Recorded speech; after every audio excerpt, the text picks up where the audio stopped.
ప్రభువునందు అత్యంత ప్రియమైన దేవుని ప్రజలకు మన ప్రభువును రక్షకుడైన యేసయ్య అతి శ్రేష్టమైన నామములో మీ అందరికి శుభాలు తెలియజేసుకుంటున్నాను. దేవుడిచ్చిన మహాకృపను బట్టి ఆయన నామానికి స్తుతులు స్తోత్రాలు కలుగునుగాక. అనుదినము దేవుని వాక్యము ద్వారా ఆయన మాట్లాడుతూ మనల్ని బలపరుస్తున్న రీతిని బట్టి ఆయన నామానికే స్తుతులు స్తోత్రాలు మహిమ ఘనత ప్రభావాలు కలుగునుగాక. దేవుడు ఈ రోజు కోసం ఏర్పాటు చేసిన దేవుని వాక్యం ఏమనగా సామెతల గ్రంథము 10వ అధ్యాయము 30వ వచనము. ఇక్కడ చూసుకున్నట్లయితే నీతిమంతుడు ఎన్నడూను కదిలింపబడడు. దేవుడి నామానికి స్తోత్రం. నీతిమంతుడు అంటే ఎన్నడూ కదిలింపబడ్డు. ఎంతమంది ఎన్ని పన్నాగాలు పన్నినా, ఎంతమంది నీకు వ్యతిరేకమైన శక్తులుగా మారి నిన్ను వేధించినా, ఎంతమంది నిన్ను కూలద్రోయాలని చూసినా, నువ్వు నీతివంతుడుగా జీవించినట్లయితే నిన్ను దేవుడు స్థిరముగా ఉంచుతాడు, నిన్ను దేవుడు బలముగా ఉంచుతాడు.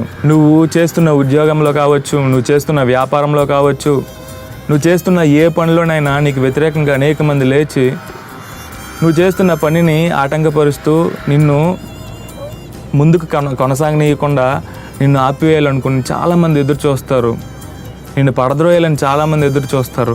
కానీ దేవుడు ఇక్కడ మాట్లాడుతున్నాడు ఏంటంటే, నీతివంతుడు అంటే ఎన్నడూ కదిలింపబడ్డు.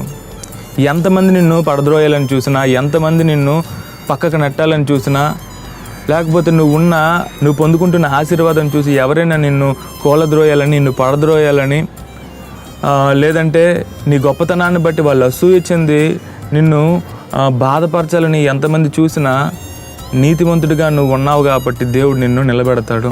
నీ నీతిని విడిచిపెట్టకూడదు. దేవుడు నీతిమంతుల పక్షాన ఉంటాడు. నువ్వు నీతిగా జీవించినట్లయితే, నువ్వు దేవునికి ఇష్టానుసారంగా జీవించినట్లయితే, దేవునికి ఇష్టమైన వ్యక్తిగా నువ్వు జీవించినట్లయితే దేవుడు నిన్ను నిలబెడతాడు. ఎంతమంది ఎన్ని రకాలుగా నిన్ను బాధ పెట్టినా, ఎంతమంది ఎన్ని రకాలుగా నిన్ను పడద్రోయాలని చూసినా దేవుడు నిన్ను నిలబెడతాడు. ఈ లోకంలో మనం ఎంత మంచిగా ఉండి ఎంత నీతిగా జీవించాలనుకుంటామో అంత వ్యతిరేకత మనకి ఎదురవుతుంది. మనం ఎదుర్కొంటున్న ఆ వ్యతిరేకతను చూసి మనం భయపడకూడదు. ఎందుకంటే దేవుడు నీతిమంతుల పక్షాన ఉంటాడు. నీతిమంతులు వాళ్ళున్న స్థలం నుంచి ఎవ్వరూ కదల్చలేరు. నీ పనిచేస్తున్న దగ్గర కావచ్చు, లేదంటే నువ్వు ఒక వ్యాపారంలో ముందుకి వెళ్తున్నప్పుడు కావచ్చు, నిన్ను అడ్డుకోవాలని, నువ్వు ముందుకు వెళ్లకుండా ఆపాలని చాలామంది ప్రయత్నిస్తారు.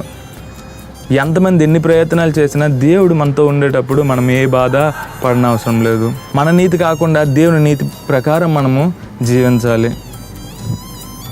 దేవుడు సమస్తము చూసుకుంటాడు.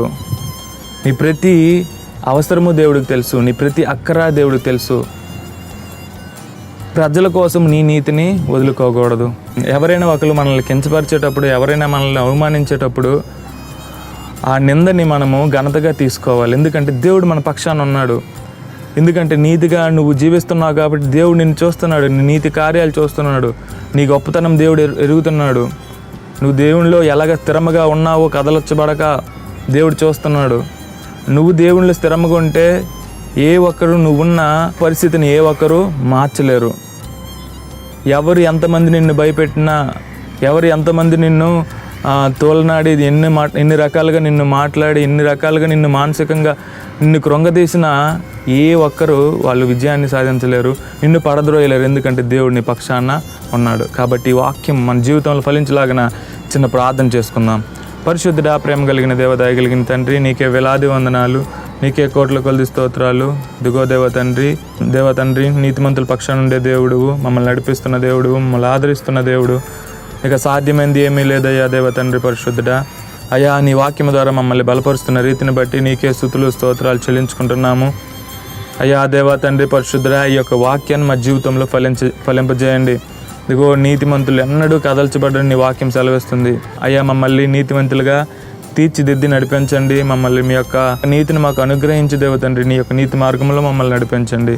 ఇదిగో ఈ యొక్క ప్రార్థనని పాదాలు చెంతకు చేర్చుకోండి. ఇదిగో ఈ యొక్క ప్రార్థన లేదు తప్పులు పొరపాట్లు క్షమించి మన్నించి, ఇదిగో దేవ తండ్రి పరిశుద్ధుడా, నీ యొక్క వాగ్దానాలు మేము స్వతంత్రించుకునే భాగ్యాన్ని మాకు దయచేస్తారని యేసు పరిశుద్ధ నామాన్ని అడిగి వేడుకుని పొందుకున్నాం మా పరమ తండ్రి. ఆమెన్.